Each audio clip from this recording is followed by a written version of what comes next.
Ma'am, is this your vehicle? That's how it started. Not with an apology. Not with a warning. Not even with my name. Just a calm, steady voice that carried enough weight to make my chest tighten before I even understood why. My name is Tori Myers. I'm 38 years old. And until that call, I was the reasonable daughter. The one who didn't argue. The one who didn't make things difficult. The one who understood. Or at least, that's what I told myself. I used to think being reasonable was something to be proud of. It meant I stayed calm when others didn't. It meant I made space for people when they couldn't make space for me. It meant I could fix things. And in my family, fixing things became my role. If something broke, they called me. If something needed money, they called me. If something went wrong, they called me.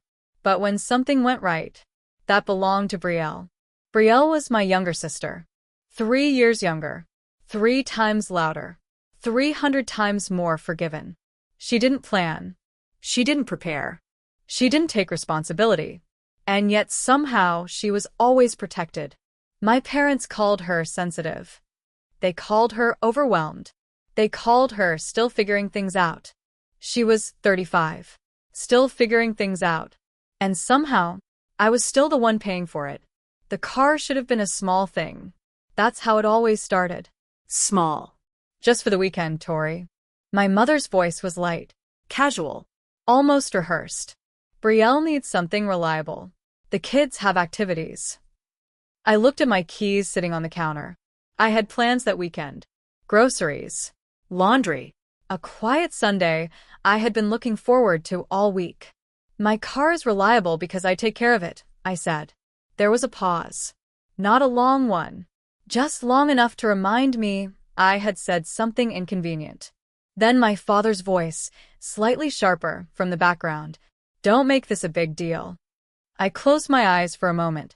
I always closed my eyes at that point, because I already knew how it would end. Fine, I said. Just bring it back Sunday.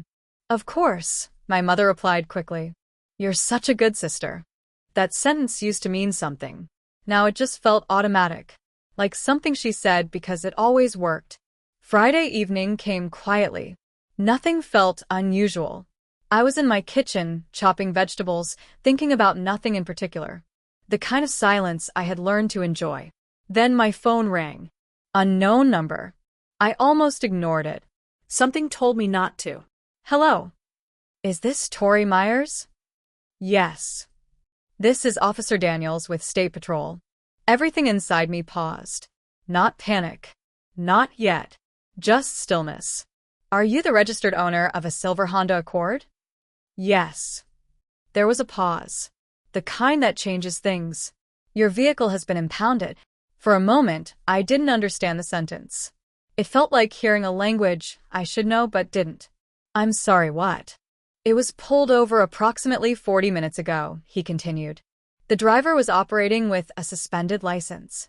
There were also 2 minors in the vehicle without proper restraints. The knife slipped slightly in my hand. I set it down. Where is my sister? I asked. She's been cited and released. And my car? Impounded. Current fees are approximately $1,800. $1,800. For a weekend favor. I didn't respond immediately. I thanked him. I hung up. Then I stood there. In my quiet kitchen. In the life I had carefully built to be stable, predictable, manageable.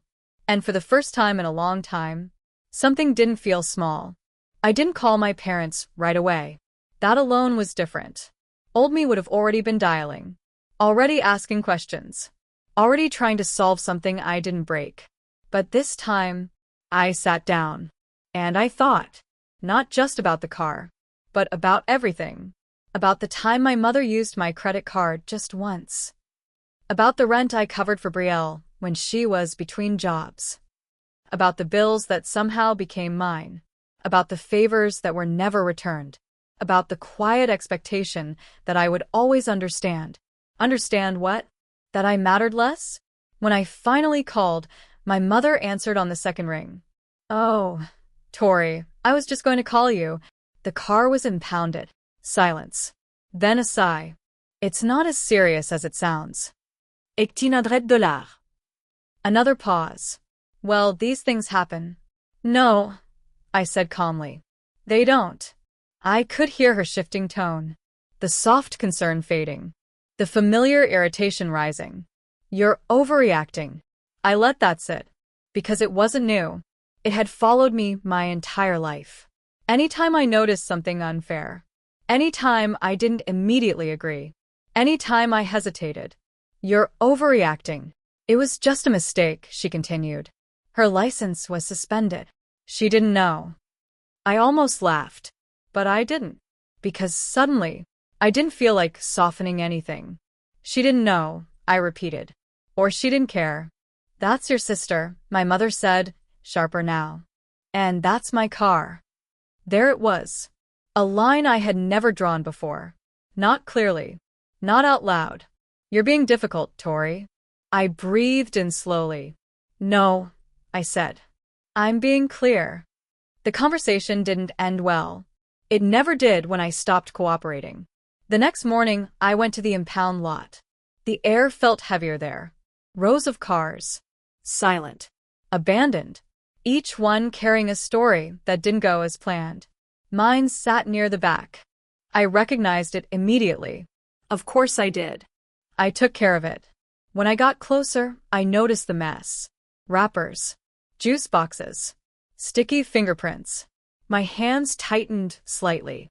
Not because of the mess, but because of the carelessness. Then I saw something else. A folded paper on the passenger seat. I opened the door and picked it up. A notice. A warning. Dated 2 months earlier. Same issue. Same violation. Different car. Same driver. Brielle. I stared at the paper longer than I expected, because, in that moment, everything rearranged itself. This wasn't an accident. This wasn't a one-time mistake. This was a pattern, and I had just become part of it. That realization didn't make me angry. It made me quiet. A different kind of quiet. The kind where something finally makes sense. I paid the fee, signed the papers, took my keys back, and then I stopped. Not dramatically, not loudly, just deliberately. I stopped saying yes automatically. I stopped answering every call. I stopped stepping in before I was asked. And then I started doing something I had never done before. I started keeping records. Every message, every transfer, every request, every small favor. Dates, amounts, patterns. Because for the first time in my life, I wasn't trying to fix things. I was trying to understand them. A week later, I sat in a quiet office across from a lawyer. He reviewed everything carefully, slowly, thoroughly. This isn't about the car, he said. I know. It's about boundaries. I shook my head slightly. No, I said. It's about accountability. He looked at me differently after that. Not with sympathy, with recognition. Because he understood something my family never had. That quiet people aren't weak. They're patient. Until they're done. My parents didn't take it well. Of course they didn't. They called me cold. They called me selfish. They called me unforgiving. You've changed, my mother said. And for the first time, I agreed. Yes, I said. I have. Because I had finally learned something they never expected me to learn. That love without boundaries is just permission. I still speak to them. Sometimes. Carefully. From a distance that keeps me steady. And Brielle? For the first time in her life, she faced consequences that didn't disappear. Not because I punished her, but because I stopped protecting her. And that changed everything. The strange thing about becoming unreasonable is that your life finally starts making sense. So, if you've ever been the quiet one, the one who fixes everything, the one who carries more than they should, this is your moment. You don't need to shout. You don't need to fight. You don't need to explain yourself over and over again. You just need to stop. And sometimes, that's the loudest thing you'll ever do.